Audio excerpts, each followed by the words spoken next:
ক্যাপাসিটরের একটা ম্যাথ, অনেকে ক্যাপাসিটরের ম্যাথগুলো কঠিন মনে করে না, কিন্তু আমি চেষ্টা করব খুব সহজভাবে বুঝিয়ে দেওয়ার জন্য। আচ্ছা, এখানে বলা হয়েছে 10, 20 ও 30 মাইক্রোফ্যারাড বিশিষ্ট 3টি ক্যাপাসিটর একবার সিরিজে বলতে আমি একটা সিরিজের মতো সার্কিট এঁকে ফেললাম, সিরিজ সার্কিট এঁকে ফেললাম, সিরিজে আরেকবার প্যারালালে সংযোগ আছে, এই যে প্যারালালে সংযোগ আছে। সরবরাহ ভোল্টেজ 220 ভোল্টেজ কি দেওয়া আছে, সরবরাহ দেওয়া আছে। তো এখন বলছে প্রত্যেক ক্ষেত্রে সমতুল্য ক্যাপাসিট্যান্স ও শক্তি সঞ্চয় নির্ণয় করো। সমতুল্য ক্যাপাসিট্যান্স এবং সঞ্চিত শক্তি নির্ণয় করতে বলছে, ঠিক আছে। তাহলে আমরা জানি সিরিজ সংযোগে ক্যাপাসিটর কিসের মতো আচরণ করে, ওই যে রেজিস্টর প্যারালালে থাকলে যেভাবে আচরণ করে ওইভাবেই। হ্যাঁ, কি আমি একটু আগে প্রমাণও দেখাইছি। তাহলে এভাবেই, এটার মানে হচ্ছে আলটিমেটলি এটাই, এটার মানে হচ্ছে আলটিমেটলি সিএস সমান আমরা কি লিখতে পারি, 10 ইনভার্স যোগ 20 ইনভার্স যোগ 30 ইনভার্স, এই যে এটার মতো। ওই যে রেজিস্টর প্যারালালে থাকলে যেরকম হিসাব, সিরিজে ওই ক্যাপাসিটর সিরিজে থাকলে একই হিসাব, মানে উল্টা, ঠিক আছে। তাহলে আমি কত পাইলাম, সিরিজ সংযোগে মোট ক্যাপাসিটেন্স কত হিসাব করে পাইলাম 5.45 মাইক্রোফ্যারাড। সিরিজে প্রতিটি ক্যাপাসিটরের চার্জ কিন্তু কি সমান, এখানে চার্জ সমান বা কারেন্ট সমান, সিরিজে কারেন্ট সমান তাই চার্জও সমান, কিন্তু কি ভোল্টেজ ভিন্ন। তাহলে আমরা কি করতে পারি, মোট কত, চার্জ কত, এখানে কিউ সমান কি সিবি, কিউ সমান সিবি না, তাহলে সিএস তো পাইছি আমি, তাহলে বি তো দেওয়া আছে, বি তো দেওয়াই আছে, এই যে বি 220 ভোল্ট, তাহলে এটা আসলো কুলম্ব, ঠিক আছে। এখন ডাব্লিউ সমান আমরা জানি যে কি হাফ সিবি স্কয়ার, তাহলে এই জিনিসটা কীভাবে আসলো এটা একটু আমি দেখা দিই। আমরা জানি যে ডাব্লিউ সমান কি হাফ সি বি স্কোয়ার, ঠিক আছে।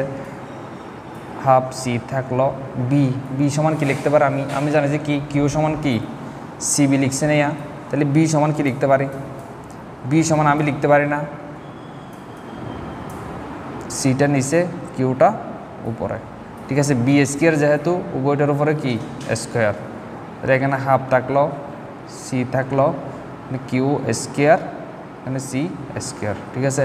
এই যে সি কাটা গিয়ে নিচে একটা সি থাকলো, হাফ লিখে ফেললাম, ওর কি কিউ স্কোয়ার বাই সি, এই যে এই জিনিসটা আমরা পাইলাম না। আবার যদি একটু বলি, কারণ কি আমার এখানে কি আছে, কিউ এর মান আছে এবং সি এর মান আছে, ঠিক আছে। এখানে আমার কি ভোল্টেজটা ভাগ হয়, বি এর মানটা দেওয়া নাই, কারণ আমার মোট ভোল্টেজ দেওয়া আছে, এই C1 এর ভোল্টেজ কি দেওয়া আছে, C2 ভোল্টেজ দেওয়া আছে নাই, এই জন্য আমার কি এই সূত্রটাই ইউজ করা লাগবে, কিউ এবং C, Q square by C, এই সূত্রটা লেখা রাখবে। তাহলে আমরা নর্মালি জানি কি ডাব্লিউ সমান হাফ সি বি স্কোয়ার, ঠিক আছে। এখানে বি সমান আমি কি লিখতে পারি, এই যে কিউ সমান কি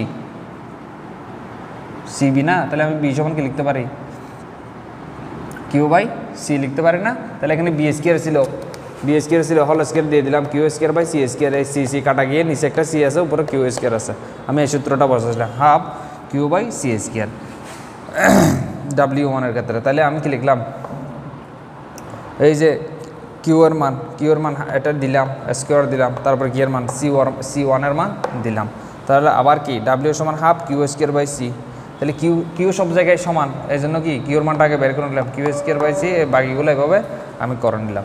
তাহলে সিরিজে মোট সঞ্চিত শক্তি, তাহলে সবগুলা যোগ করে দিলাম, এটা যোগ করে দিলাম, হয়ে গেল। এটা হচ্ছে সিরিজের ক্ষেত্রে। আমি আবার বলছি, ক্যাপাসিটর যদি সিরিজের সংযোগ থাকে সেটা ওই রেজিস্টরের প্যারালালের মতো আচরণ করবে, অতটুকু মনে রাখলে চলবে। আচ্ছা, এখন বলা হয়েছে কি প্যারালালের সংযোগ, সিরিজের সংযোগ শেষ, এখন প্যারালালের সংযোগ। প্যারালাল আমি সংযোগ করলাম 20 মাইক্রোফ্যারাড, 10 মাইক্রোফ্যারাড, 20 মাইক্রোফ্যারাড, 30 মাইক্রোফ্যারাডের ক্যাপাসিটর প্যারালালে সংযোগ করে 220 ভোল্ট কি দিলাম, সাপ্লাই দিলাম। তাহলে আমরা জানি যে কি প্যারালালে যদি সংযোগ থাকে ক্যাপাসিটর সরাসরি যোগ করে দিব, এই যে যোগ করে দিলাম। এখন কি বের করতে হবে, সঞ্চিত শক্তি বের করতে হবে, ঠিক আছে।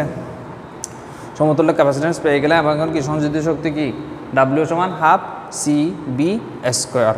ঠিক আছে, এখানে আবার আমি সরাসরি সূত্র বসাতে দিতে পারবো, এখানে আবার করতে হবে না, আমার এই সূত্র বসাতে হবে না, কিউ স্কোয়ার বাই C1 বসাতে হবে না। কারণ কি, এখানে প্যারালাল না, প্যারালালে কি ভোল্টেজ সমান, প্রত্যেকটা শাখায় কি ভোল্টেজ সমান, এটা প্যারালাল আছে না, ভোল্টেজ সমান। এসের জন্য আমি এখানে বি এর মানটা 220 বসাই দিলে হবে। তাহলে আমি কি ডাব্লিউ সমান half C1 by V square, C1 এর মানও জানা আছে, বি এর মানও জানা আছে 220, এখানে 220 হলে এখানেও 220, W2 half C2 B square, C2 এর মান বসাই দিলাম 20 মাইক্রোফ্যারাড। তারপরে কি, এই যে এখানেও 220 ভোল্ট, এখানেও 220 ভোল্ট, যেহেতু প্যারালালে, এভাবে আমি এটা করে ফেললাম। তারপরে মোট সংযোজিত শক্তি ডাব্লিউ সমান সবগুলো কি যোগ করে দিলাম। এই হচ্ছে ক্যাপাসিটরের ম্যাথ। আশা করি সবাই বুঝতে পারছো।